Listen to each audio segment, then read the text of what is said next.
Thank you all for joining this CE webinar. This is hosted by FSHP's Emergency Medicine and Critical Care Forum, and I'm happy to welcome Alyssa Megan, who is presenting the Beat Goes On overview of cardiogenic shock and mechanical circulatory support. Alyssa, you have the floor. Good afternoon, everyone. My name's Alyssa, as Cheryl so nicely introduced me, and I am the cardiothoracic surgery ICU pharmacist at Jackson Memorial Hospital in Miami. I have no potential conflicts of interest to disclose. And the objectives of today's presentation is to review the pathophysiology and clinical presentation of cardiogenic shock, as well as describe the role and types of mechanical circulatory support devices used in its management. Lastly, we'll be evaluating the pharmacologic considerations in patients receiving MCS devices. Now, cardiogenic shock has had varying definition over the years, but recently published in the 2025 ACC consensus statement, we define it as a complex, heterogeneous, multifactorial cardiac disorder that results in clinical and biochemical evidence of sustained tissue hyperperfusion, despite the patient's underlying blood pressure. Unfortunately, it complicates about 14% of acute myocardial infarction cases, and despite recent advancement, clinical outcomes remain poor with a short-term mortality up to 40%. Now, various etiologies may cause the primary cardiac insults that patients experience and leads to the myocardial dysfunction that leads to a reduction in cardiac output. This reduction in cardiac output will lead to a raised ventricular and diastolic pressure, which reduces coronary perfusion and the amount of volume that the heart can eject, known as a stroke volume, as well as the myocardial contractility. Now, due to tissue ischemia that occurs, there'll be a release of inflammatory mediators that produce nitric oxide, leading to vasodilation and reduced blood pressure in patients.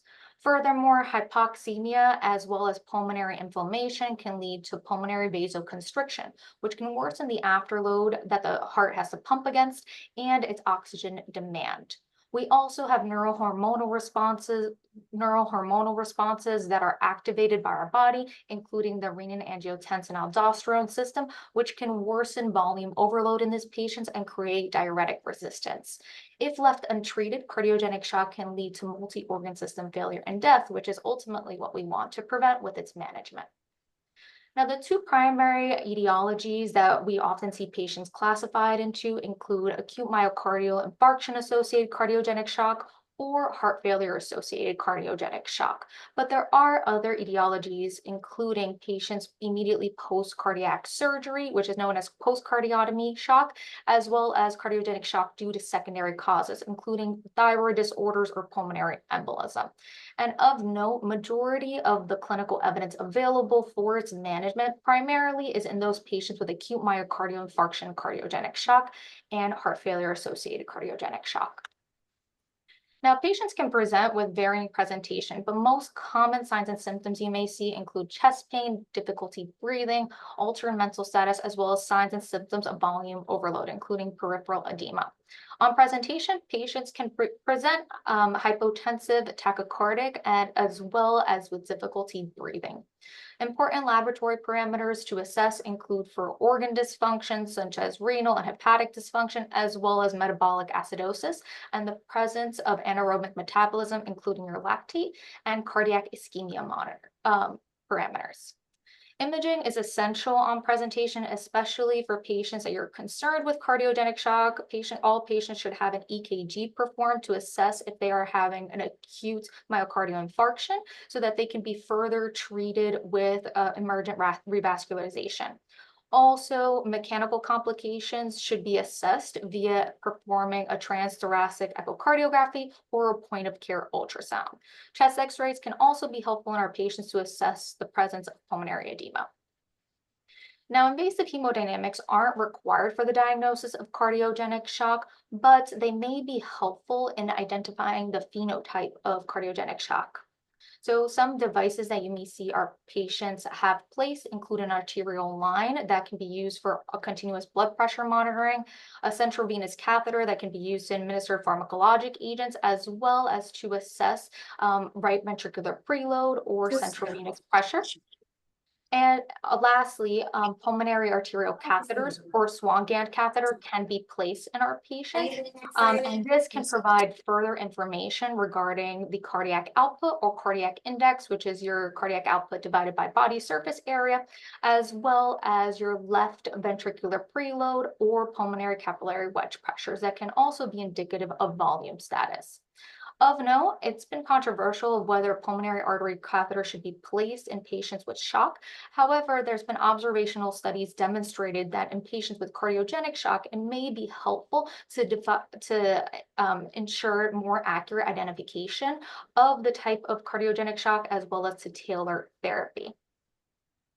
Now, important for physician evaluation and prognostication, they should take into account the three primary different categories, which include the shock severity, the phenotype and etiology of shock, as well as risk modifiers that is going to depend on each patient.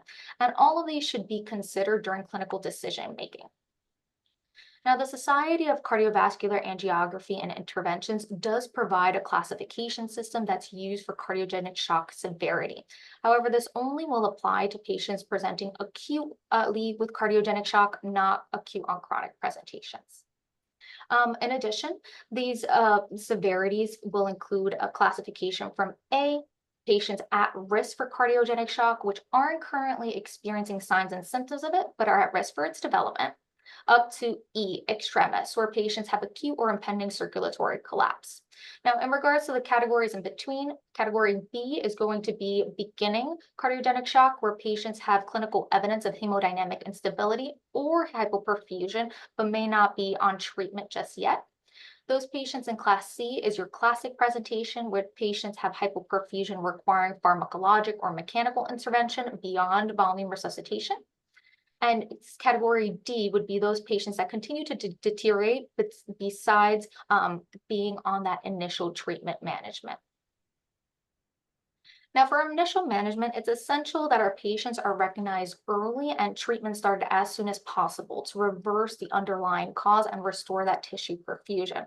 An important consideration is those patients presenting with acute myocardial infarction associated cardiogenic shock is to have them identified early and transferred to a PCI capable facility to have emergent revascularization of the coronary artery that is occluded. And can improve mortality in our patients based off of the landmark shock trial. Also, hemodynamic stabilization is performed via pharmacologic management, including optimization of volume status, such as using decongestive strategies with our IV loop diuretics to minimize secondary organ dysfunction, and also administration of vasopressor agents to optimize the patient's blood pressure and inotropic therapy to improve contractility of the heart. Lastly, multidisciplinary shock teams have been utilized and have been shown to enhance early cardiogenic shock management and identify the patients that may qualify for mechanical circulatory support options early on. Now, in regards to treatment goals, we have various ones available, including hemodynamic targets, such as maintaining the mean arterial pressure greater than 60 to 65, all depending on the underlying physiology of the patient, and patient's cardiac index above 2.2 liters per minute per meter squared. Some clinical targets include improvement of urine output and organ function, as well as improvement of respiration. And for biochemical markers, that would be improvement of lactate, which is our marker of anaerobic metabolism. Now we'll be moving on to the first knowledge check. Patient AM is a 55-year-old male with a history of ischemic cardiomyopathy, type 2 diabetes, hypertension, and hyperlipidemia, who's presenting to the emergency department with difficulty breathing and lower extremity swelling. His physical exam findings include rails on auscultation and elevated jugular venous distension. Laboratory findings include normal lactate and an elevated NT-proBNP. His heart rate is 110 beats per minute with a MAP of 58. What SCAI classification would this patient fall under? Would he be A, at risk, B, beginning, C, classic, or D, deteriorating? And I'll give you all a second to put your answers in the chat.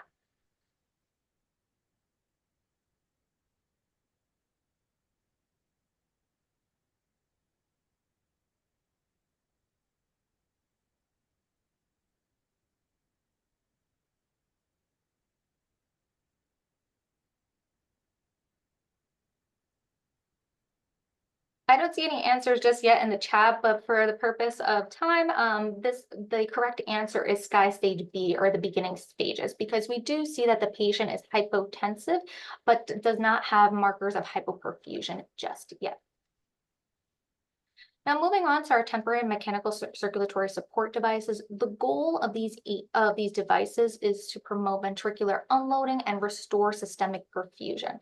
And also, they can be used to facilitate bridge to decision, bridge to myocardial recovery, or for the patient to receive definitive therapies, such as the implantation of a durable left ventricular assist device or heart transplantation. In addition, these therapies may also allow for de-escalation of pharmacologic therapies, such as an example, if patients were on inotropic therapy and experiencing adverse events such as ventricular arrhythmias from them. Now, in today's presentation, we'll be primarily discussing our biventricular support device, a VA ECMO, as well as other left ventricular support devices, including the intra-aortic balloon pump and Impella left-sided devices, for the sake of time. Now, unfortunately, the optimal timing of these devices, patient selection, and choice of which device still remains complex, as majority of the studies available at the moment have only been performed in patients with acute myocardial infarction associated cardiogenic shock. And there's also very few head-to-head randomized controlled trials to compare the devices. Now, per the guidelines, routine use of these devices in all patients is not recommended. So it's really important to consider the shock severity as well as the phenotype of the shock, whether it be left ventricular, right ventricular, or biventricular failure, in order to choose which device is appropriate. Also, another consideration is to utilize these devices when patients fail first-line medical therapy with pharmacologic support, as they do have their complications. Just to name a few, temporary mechanical circulatory support devices can cause various complications as noted here on the slide, but for the purpose of today's presentation, I'm going to primarily be focusing on the hematologic complications, including bleeding, coagulopathy, and hemolysis, as well as the vascular complications, including bleeding and limb ischemia. Now, for monitoring in general, it's important to perform these either on a daily or every other day basis in our patients. So, for example, for imaging, this is commonly performed to ensure the placement of the device is appropriate, and if needed, positioning may need to be performed.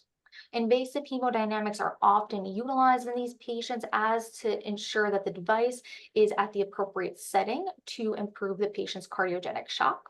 And for laboratory monitoring, it's important to assess for potential complications such as coagulopathy, liver, as well as renal function, as well as assess hemolysis, which can occur due to the shear stress that's put on blood from these devices. Also, continuous vital signs are utilized while these patients are receiving the devices. And lastly, it's essential for these patients to be placed in an intensive care unit to have frequent monitoring of their clinical status, including mental status, urine output, as well as vascular access sites and peripheral pulses to ensure patients don't develop ischemic complications. Now, the first device we're going to be discussing today is the intra-aortic balloon pump, which was first introduced in the 1960s. Until this day, it's still one of the most commonly utilized mechanical circulatory support devices available. The way the intra-aortic balloon pump works is it's a catheter-placed balloon that's put into the descending aorta, and it utilizes counterpulsation with the cardiac cycle to augment cardiac as well as systemic perfusion. Now, there's two different access sites where the device can be threaded up, which include the femoral access sites as well as the axillary artery in the upper extremity. For the indications of the device, it includes cardiogenic shock, as well as a common indication would include patients that are preoperative, cardiac surgery, or for hemodynamic stabilization during a percutaneous coronary intervention. Important contraindications for the device include primarily due to its placement in the descending aorta. So if patients have aortic regurgitation or aortic dissection or aneurysm, the placement of the device can worsen that condition. Now, there are multiple device components, including the arterial catheter for which the device is placed, as well as a balloon that is filled with helium with each cardiac cycle, depending on its level of support. Helium is used to inflate this balloon, and the reason why helium is used is because it has a low viscosity as well as it's benign in the event that the balloon, God forbid, ruptures. We also have the device connected to a console where physicians can adjust the level of support, and it also provides some hemodynamic information. Now, for the hemodynamics of the intra-aortic balloon pump, the level of support can be adjusted by the providers, and this will determine how often the balloon inflates with each heartbeat, with the maximal support being one-to-one support with it inflating with each heartbeat.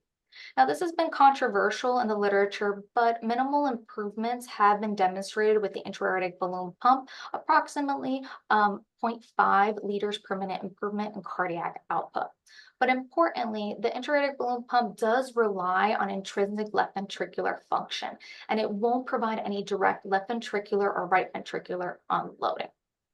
Now, the way the balloon pump is going to work is that it's going to Okay. inflate during diastole. So that will cause a displacement of blood from the descending aorta, augmenting the diastolic pressure, improving coronary perfusion and the mean arterial pressure for the patient. And it'll deflate during systole in order to reduce afterload and reduce the myocardial oxygen consumption. The first trial we'll be reviewing is the intra-aortic balloon pump shock 2 trial, which was a prospective open-label multi-center randomized controlled trial looking at adults with acute myocardial infarction associated They had to cardiogenic shock send me a link. with planned early revascularization. The intervention compared patients receiving intra-aortic balloon pump with medical therapy versus patients receiving medical therapy alone. And the primary outcomes they assessed was 30-day mortality, time to hemodynamic stabilization, need for renal replacement therapy, ICU and mechanical ventilation duration, as well as implantation of a durable left ventricular assist device. For their primary results, they didn't find any difference in 30-day mortality between groups or in any of the secondary outcomes. And for safety outcomes, they didn't find any difference in rate of stroke, bleeding, sepsis, or peripheral ischemic complications between groups. They also did a 6-year outcome data for this trial that included 99% of the initial patients included in the population, and they found no difference in long-term mortality, recurrent MI, stroke, repeat revascularization, or rehospitalizations for cardiac reasons. The second trial was most recently published in 2025, which was the ALT-SHOCK 2 trial, and this was a prospective open-label multi-center RCT performed in adults with heart failure-associated cardiogenic shock, most of them presenting with SCAI Stage C, the classical presentation. And they compared intra-aortic balloon pump plus standard of care to standard of care. As you can see, about 50 patients were included in both arms. The outcomes that they assessed for this trial was survival or successful bridge to heart-related therapy, heart replacement therapies at 60 days. And they also assessed overall survival, maximum inotropic score, treatment escalation, and adverse events. Overall, the study was stopped early due to futility because they weren't able to find any significant difference in 60-day survival or 60 days successful bridge to heart replacement therapies within the two groups, and no difference within the secondary outcomes listed. Now, before talking some of the pharmacologic therapies for intra-aortic balloon pumps, I did want to briefly review some of our commonly used systemic anticoagulants, including heparin and our direct thrombin inhibitors. Just to note some disadvantages of each agent, for heparin, we do have the risk of heparin-induced thrombocytopenia, as well as heparin resistance that can occur in patients with antithrombin deficiency. Patients can also develop antithrombin deficiency relatively from the mechanical circulatory support device itself, which may lead to potential benefits of using direct thrombin inhibitors. On the other hand, our direct thrombin inhibitors unfortunately do not have reversal agents available. And one of the major complications that we see with these devices is bleeding that can potentially occur. Now, for anticoagulation management in patients with intra-aortic balloon pumps, no recommendations are provided by the manufacturer, but the International Society of Heart and Lung Transplantation does have a guideline available to help give us some recommendations. For a class 1 recommendation, they do recommend systemic anticoagulation in patients on lower levels of support, such as at 1 to 2, so the balloon pump would be working with every other heartbeat, or if the patient has an additional indication for systemic anticoagulation. As a class 2 recommendation, they say to consider systemic anticoagulation for patients on maximal support, but they do recognize that observational studies have demonstrated that if you selectively use anticoagulants in this specific case, you may reduce bleeding complications. But again, it may depend on the duration of support that the patient is receiving. Lastly, the anticoagulant of choice they recommend, which is the most studied in the mechanical circulatory support devices, is heparin with an APTT goal 50 to 70 or anti-10A goal listed. They also recognize that if patients can't tolerate heparin, direct thrombin inhibitors can be considered. Now, some complications that can be associated with intra-aortic balloon pumps may be device related or vascular related. For some of the device related events, you can have balloon rupture or hematologic adverse events such as thrombocytopenia and hemolysis due to the sheer stress that the device puts on your red blood cells. Also, infections can occur in these patients. For vascular related adverse events, you can get thrombotic complications as well as compartment syndrome or limb ischemia that can occur. Also, the intra-aortic balloon pump may travel, which is why it's so important to ensure the placement of the balloon pump frequently to prevent arterial injury from occurring. The next class of devices that we'll be discussing is our Impella devices. And these are percutaneous ventricular assist devices that provide continuous flow via a microaxial pump. Now, there's various devices available that have been introduced throughout the years that can either provide direct left ventricular or right ventricular unloading that reduces the myocardial workload. Of note, these devices initially were approved in the early 2000s, but they are quite costly, which they can range up to $40,000 per device compared to an intra-aortic balloon pump that's only a couple $100s. Now, first to start with our left ventricular support devices, we have available the Impella 2.5 CP and 5.5, and I'll go through the differences between the devices later. Just some indications that we can see include high-risk PCI as well as cardiogenic shock. Contraindications are primarily due to the placement of the device, where it's placed in the left ventricle across the aortic valve. And so if patients have a left ventricular thrombus or aortic stenosis or aortic regurgitation, it would be considered contraindicated to place this device. Now, for the right ventricular support device, we do have an Impella RP or RP Flex, which the primary difference between the two is the type of catheter that it's utilizing and the flexibility that can be used with it. For the indications, it's primarily right heart failure, a secondary to either acute myocardial infarction or others that are listed.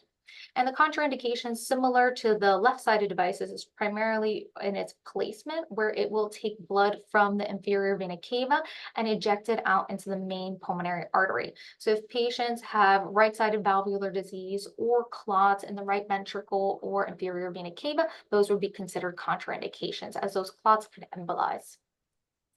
Now on the screen, you guys can see an example of a left ventricular support Impella, but the components of the devices are similar between them.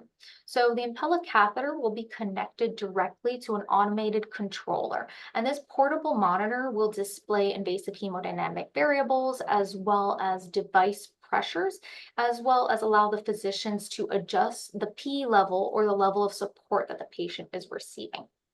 Also of note, there is something known as a purge solution that will run a countercurrent to the patient's blood flow to prevent blood proteins from getting inside of the Impella's motor. And I'll go through that a little bit later on.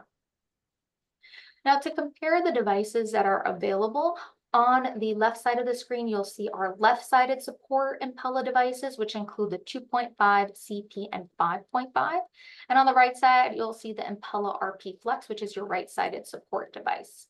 I did want to touch on the access that's required for each of the devices. So you can see that the Impella 2.5 and CP can be placed percutaneously versus the Impella 5.5 has a larger catheter and requires surgical placement. In addition, the Impella RP Flex can also be placed percutaneously by the internal jugular. And the maximum durations of support is what's listed by the manufacturer. However, there have been plenty of case reports and studies that have demonstrated longer durations of support available. Lastly, smart assist technology exists for some of the devices, and that can help the physicians in regards to positioning of the specific device. In regards to hemodynamics, our left-sided Impella devices will vary on the maximum flow that it can provide to the patient. So for example, the Impella 5.5 can introduce the maximum amount of flow of 5.5 liters per minute. The left-sided support devices will cause direct left ventricular unloading as they're displacing blood from the left ventricle out of the aorta. And this will help to reduce the patient's afterload and improve coronary perfusion. While the Impella RP Flex or right-sided Impella provides direct right ventricular unloading. And a common question that may be asked is whether both devices can be placed at the same time, which they can, but the hemolysis risk can be quite significant in these patients. Now, the first couple trials I wanted to discuss was comparing the left-sided Impella devices to our intra-aortic balloon pump, specifically in the patient population of acute myocardial infarction cardiogenic shock. The first trial was in 2008, which is the ISAR shock trial, which was a prospective randomized controlled trial with a very small patient population of about only 12 patients comparing the Impella 2.5 to the intra-aortic balloon pump.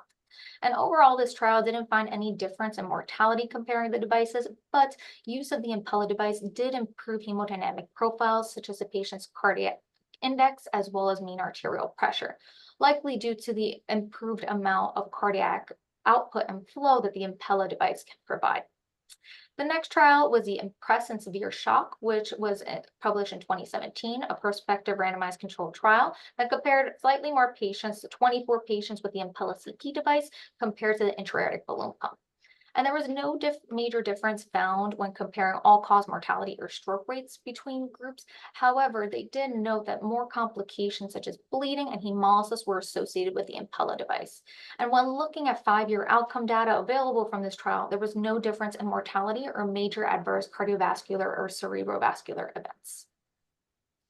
The last trial I wanted to discuss is the Danger Shock trial, which was a prospective open-label multi-center RCT that was performed in adult patients with acute myocardial infarction-associated cardiogenic shock, most of which presented with SCAI Stage C or classical presentation. And these patients presented with a STEMI undergoing planned revascularization. Of note, the median left ventricular ejection fraction with patients on presentation was 25%.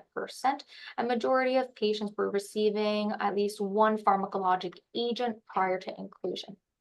Well, for the intervention arm, they compared patients being randomized to either Impella CP device or standard of care, and about 180 patients were included in both arms. For the results, they found that use of an Impella in this patient population was associated with a lower rate of mortality at 180 days. Of note, they also recently published a week ago 10-year outcome data for mortality in this specific trial and found that the mortality rate was sustained at 10 years out. Also in this trial of note is that those patients that were receiving the Impella device did have higher rates of complications, including moderate to severe bleeding, limb ischemia, need for renal replacement therapy, as well as sepsis that occurred, which was 24% in the Impella arm versus 6% in the standard of care arm. However, the results of this trial did lead to the ACS guidelines increasing the level of recommendation for the use of microaxial devices in select patients with STEMI-associated cardiogenic shock. Now, when discussing the pharmacologic interventions that can be placed for Impellas, this would include management of the patient's purge solution.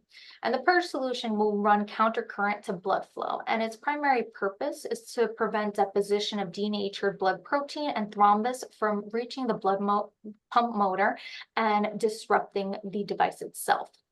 The way the purge solution is administered, it's delivered via the purge casket through the catheter itself and into the systemic circulation. And the controller will automatically adjust the flow rate 2 to 30 mLs per hour to maintain a goal purge pressure of approximately 600. It's important to note that normal saline containing solutions should never be utilized as a purge solution, as there's been cases of corrosion and pump failure if normal saline is used in the purge.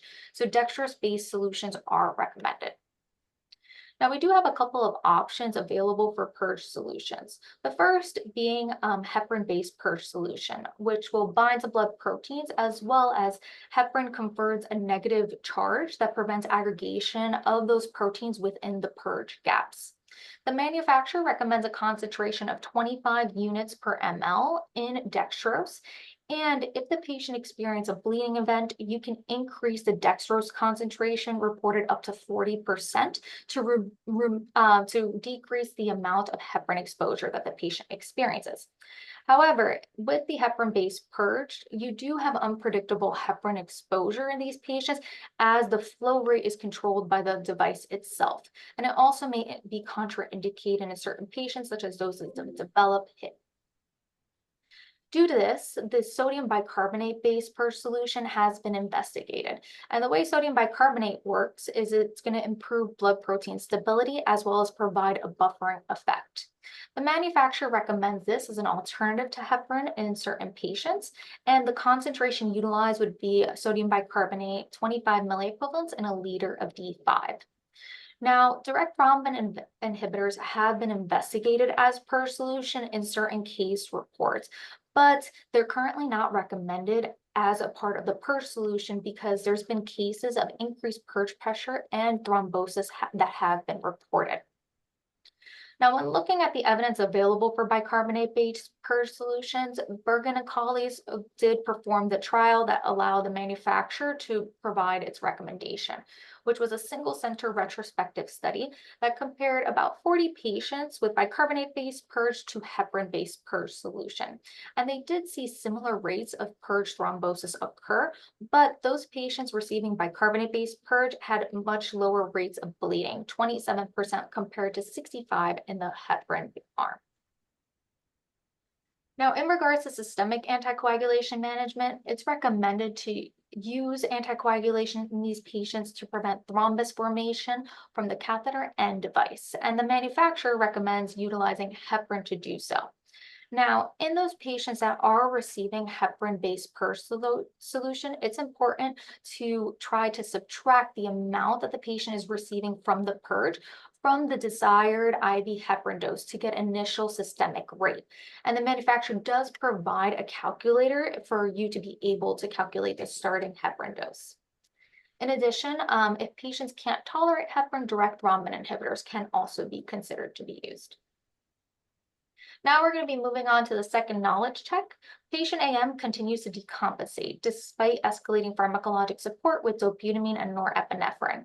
The shock team decides to implant a mechanical circulatory support with Impella 5.5 as a bridge to decision. Which of the following would be an appropriate purge solution to recommend? Is it A, heparin, B, bivalirudin, C, sodium bicarbonate, D, A and B, or E, A and C? And I'll give you guys a second to put the answers in the chat.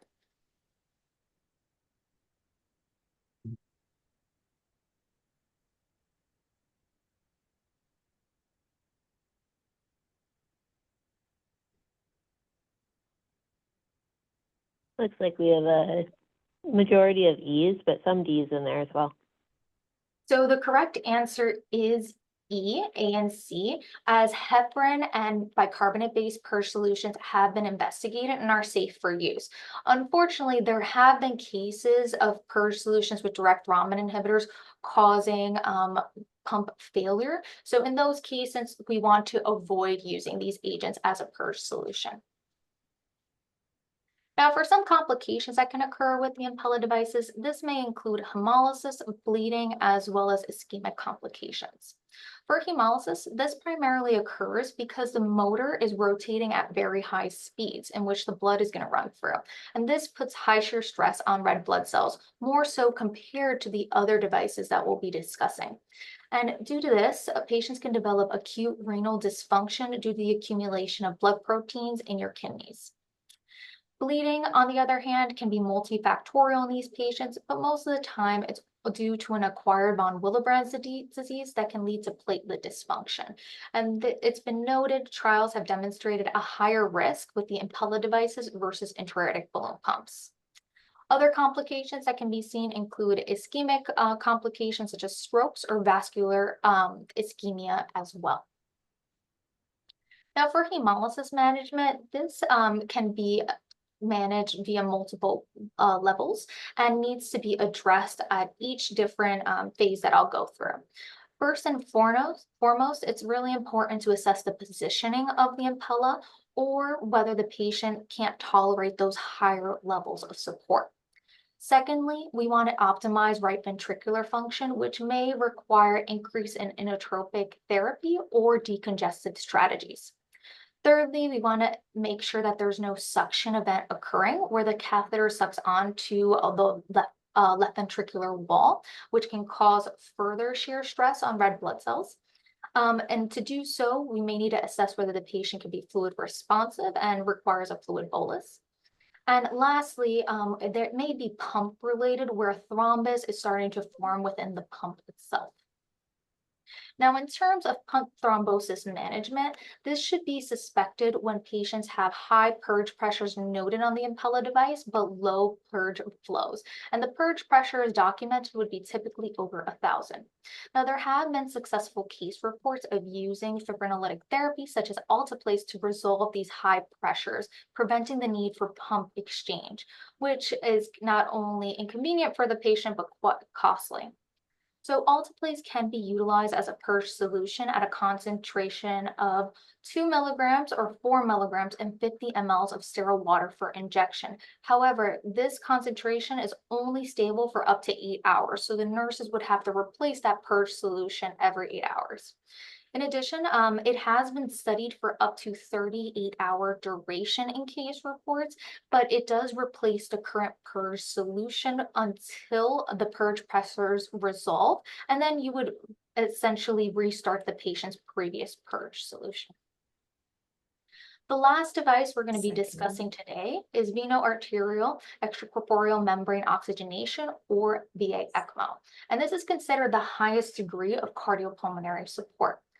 VA ECMO provides centrifugal continuous flow to restore end organ perfusion. And based off of the ELSO registry, there's been an increasing utilization of this measure for cardiogenic shock, with a survival to hospital discharge of 48%.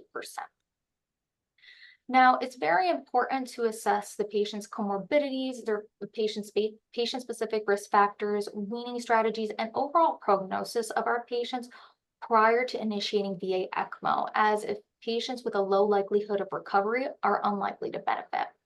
In terms of some indications, this would include cardiogenic shock that's refractory to conventional medical and device-based therapies, or unsuccessful weaning from cardiopulmonary bypass post-cardiac surgery. Some contraindications of note that are important to assess include poor life expectancy, patients with neurologic injury, irreversible multi-organ failure, as well as contraindications to anticoagulation, as you are going to be returning blood into the arterial circulation, which can include thrombus that can occur. So thrombotic complications are pretty common with this device. Now, in terms of device configurations, there's two different configurations that are utilized. First is central cannulation, which is rarely used because it has to be surgically placed. But to demonstrate, the inflow cannula will be placed into the right atrium, which will take deoxygenated blood, run it through the pump and oxygenator, and return oxygenated blood back into the patient at the aorta. And again, this is less commonly utilized in clinical practice. The more commonly used configuration is peripheral VA ECMO, as it can be safely performed outside of the OR. And it can be, the cannulation method can be either in your lower extremities or in the upper extremities, which if possible, using the upper extremities are preferred so this patient can be able to ambulate well. But as an example seen in the image here, you would see the inflow cannula placed into your femoral vein, which will take deoxygenated blood and oxygenate it and return it to the patient at the femoral artery. Now, unfortunately, if you do have this configuration, you do get retrograde perfusion, which can worsen left ventricular distension, especially in those patients with poor left ventricular function with low ejection fractions. Now, in terms of hemodynamics, the benefits of VA ECMO are irrespective of the patient's left ventricular function, and it does have the advantage over intra-aortic balloon pumps and Impella devices because it functions regardless of your right ventricular function, because it'll bypass your right ventricle's support.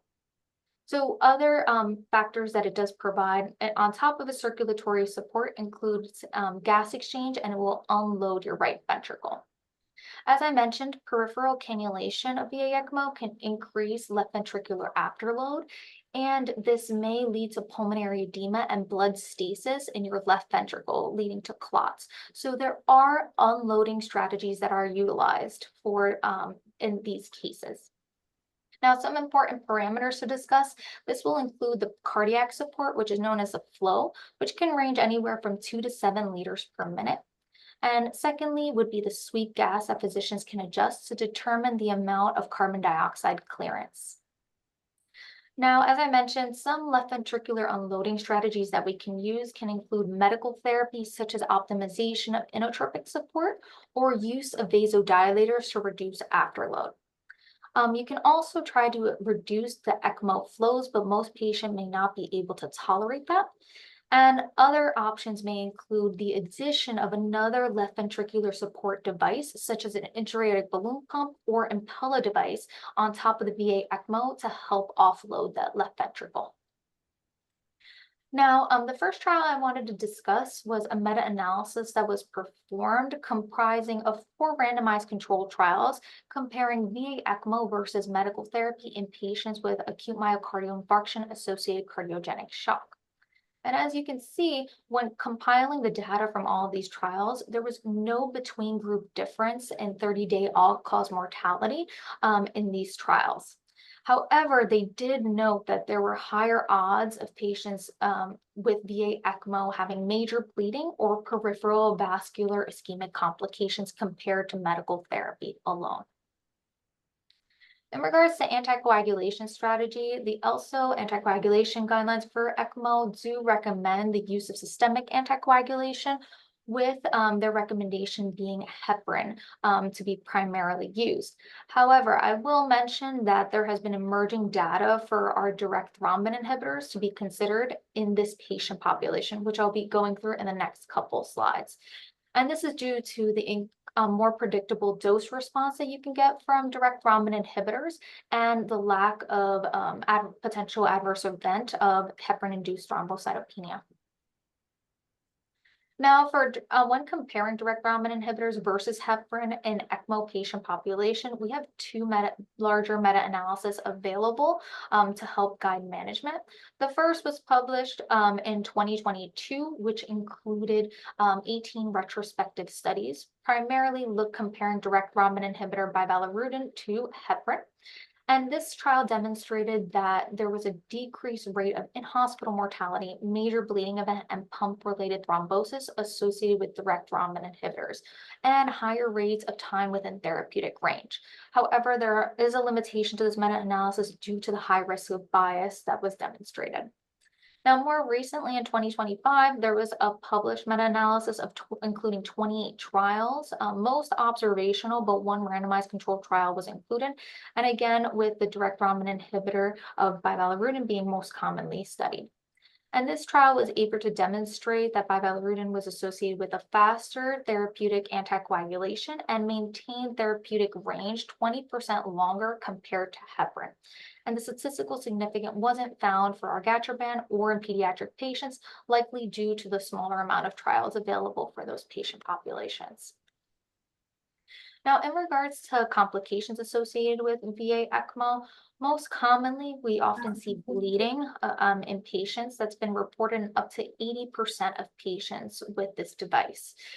More commonly, you'll see either the bleeding occurring at the cannula sites or, for example, GI bleeding as well.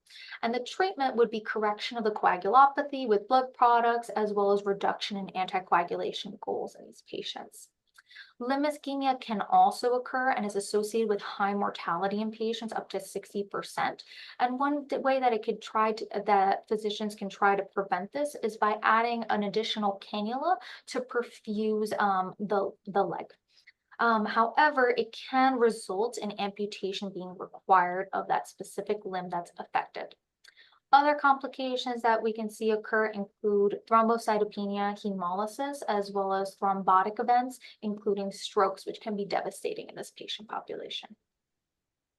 Now, with the increasing use of ECMO, it's really essential for us as pharmacists to understand some pharmacokinetic considerations to optimize the pharmacologic agent choice as well as drug dosing in this patient population. I will say that unfortunately, there isn't a lot of data available for appropriate drug dosing of our antimicrobials or sedative agents, where a majority of the data does come from the use in neonatal or pediatric patient populations. So often we need to look at the drug properties as other factors listed over here. So just some circuit related factors. The circuit will provide an increased surface area to which drugs can absorb onto. Also, we consider the VA ECMO circuit to be an additional pharmacokinetic compartment in these patients, which will increase the volume of distribution. In regards to disease-related factors, in critically ill patients, they often may have an organ dysfunctions, which can reduce the clearance of drugs that are metabolized renally or hepatically. And often we can see altered protein binding, which may lead to more free drug available in those agents that are highly protein bound. In regards to drug factors, important to consider is the lipophilicity of the agent, as the more lipophilic an agent is, the more likely it is to be sequestered by the circuit. And also those agents with high protein binding can lead to increased losses. Now, just some dosing consideration I just did want to touch on in regards to the protein binding and lipophilicity of the agents. So those with greater degrees of protein bindings over 70%, and with that increased lipophilicity, they're going to require high very likelihood to change the dose as well as frequency that may be required. And a very common example of this is the use of voriconazole in this patient population, which is very difficult to get Thank you. therapeutic on voriconazole. Now, in summary, I did review the biventricular support device of VA ECMO as well as our left ventricular support devices today, but I did want to briefly touch on some of the right ventricular support options that are currently available. And this includes the Impella right-sided device, which will cause direct right ventricular unloading, as well as the Protect Duo or Centramag device, which is a percutaneous ventricular assist device that can also be placed that causes direct right ventricular unloading. Now, in regards to guideline recommendations that we currently have for our two larger patient populations, those patients with acute myocardial infarction associated cardiogenic shock, it's recommended based off of the danger shock trial that select patients with STEMI and severe refractory shock. Insertion of an Impella can be reasonable to reduce mortality in these patients. The guidelines also recommend that you can consider using intra-aortic balloon pumps or VA ECMO in patients that have mechanical complications of acute myocardial infarction for hemodynamic stabilization or as a bridge to surgery. Lastly, they do mention that routine use of intra-aortic balloon pump or VA ECMO isn't recommended due to the lack of survival benefit in these patients. Now, in terms of the heart failure cardiogenic shock guidelines, do briefly mention that you can consider mechanical circulatory support when end organ function can't be maintained by pharmacologic therapy, but it's pretty broad statement for our physicians to utilize. So recently, the American College of Cardiology did publish a consensus recommendation for cardiogenic shock in 2025, and they provide some further guidance of when to consider mechanical circulatory support for each patient population. So in regards to those patients that present with acute MIs, those patients with SCAI stage B or beginning stages, they recommend that you should try vasoactive agents prior to consideration of mechanical circulatory support, as the role in these patients is uncertain at this moment. Now, those patients with classical presentation with hypoperfusion, hypotension, if they have left predominant cardiogenic shock, they can consider placing an intra-aortic balloon pump or a left-sided Impella. Those patients, right ventricular predominant or biventricular failure, the combination of a right ventricular support device such as Centromag or right-sided Impella can be used in combination with a left-sided Impella device.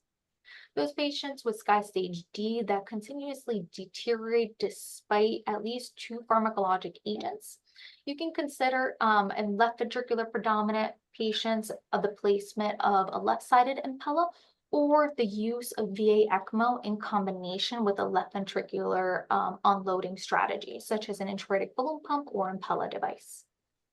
And for your right-sided failure or biventricular failure, considerations would include VA ECMO with a left ventricular unloading strategy or the placement of a left-sided Impella with a right-sided device. And lastly, those patients with extremis presenting in circulatory collapse, the consideration of VA ECMO can be utilized with a left ventricular unloading strategy. Moving on to our heart failure cardiogenic shock patient population, those patients with Sky Stage B with either hypoperfusion or hypotension not currently receiving treatment, you can consider intra-aortic balloon pump placement in addition to vasoactive agents. Sky Stage C or classical presentation with hypoperfusion and hypotension, you can consider an intra-aortic balloon pump or left-sided Impella for those with left predominant failure. And those patients right predominant or biventricular failure are right-sided Centromag or Impella device can be used in combination with a left-sided Impella. Next, those patients that are deteriorating and they have a left predominant picture, these patients can either get a left-sided Impella device, or those patients with right predominant or biventricular failure, VA ECMO can be considered with an unloading strategy, or the combination of a right-sided and left-sided Impella device. And lastly, those patients with presenting an extremis, VA ECMO with a left ventricular unloading strategy would be their considerable option. Now we'll be moving on to our last knowledge check. Patient PM is a 62-year-old male with a past medical history of hypertension. He presents to the ED with a STEMI and is taken emergently for percutaneous coronary intervention and continues to decompensate despite medical therapy and revascularization. Which device has proven to have a mortality benefit in this patient population?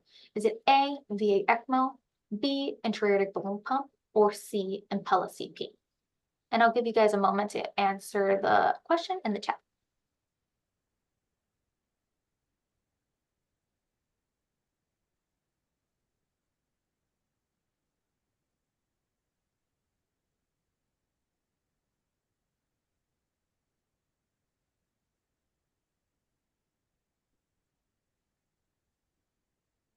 Looks like we're getting a lot of A's. Well, based off of the danger shock trial, the Impella CP has demonstrated to have a mortality benefit in this patient population. But I will also mention that there have been observational studies that have included VA ECMO in combination with a left ventricular vent support, such as intra-aortic balloon pump, as well as Impella, that can have a potential benefit, although larger trials are not currently available. As a key takeaway points, cardiogenic shock is unfortunately a complex, heterogeneous cardiac disorder, and it requires really prompt treatment to prevent further complications. And temporary mechanical circulatory support devices are able to stabilize hemodynamics when first-line medical therapy fails. However, device choice really must be individualized to each patient to kind of weigh the risk and benefit of placement of the device, as well as consider a weaning strategy for the patients. Also, unfortunately, there's limited evidence available comparing the devices head to head, as well as appropriate timing, especially with patients presenting early on in cardiogenic shock. Pharmacists do play a key role in managing these patients, such as in the management of their anticoagulation, device complications, as well as navigating pharmacokinetic challenges, especially in VA ECMO patients. And lastly, I can take any questions that you all may have. Thank you all for attending the presentation today.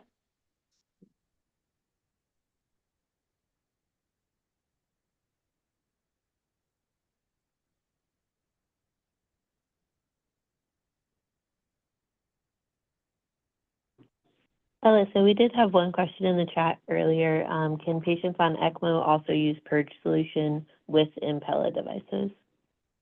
That's a great question. So the question was whether patients on ECMO with a concomitant left-sided Impella device receive a purge solution.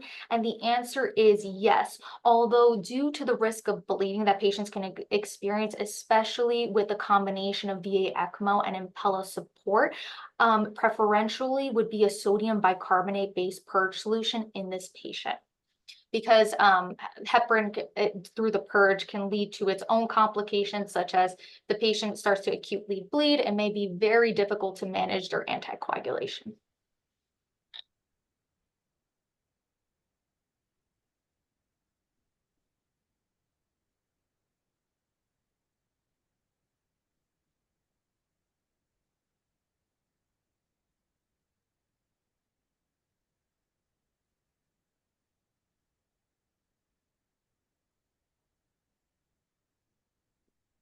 I don't see any other questions in the chat, but you guys all may feel free to write down my email. And if you have any further questions, I'd be very happy to answer them.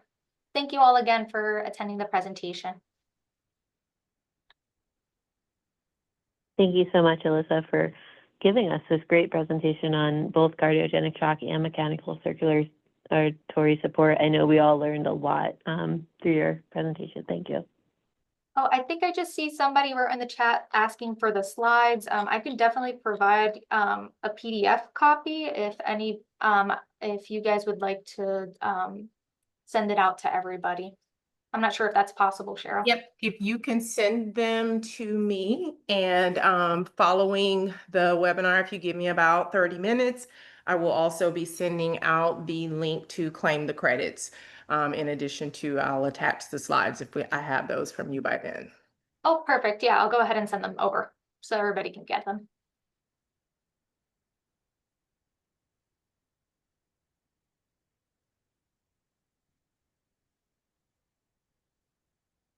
Okay, so if there is nothing more, we want to thank the Emergency Medicine Critical Care Clinical Forum for this webinar, and looking forward to more in the future. Everyone have a wonderful evening.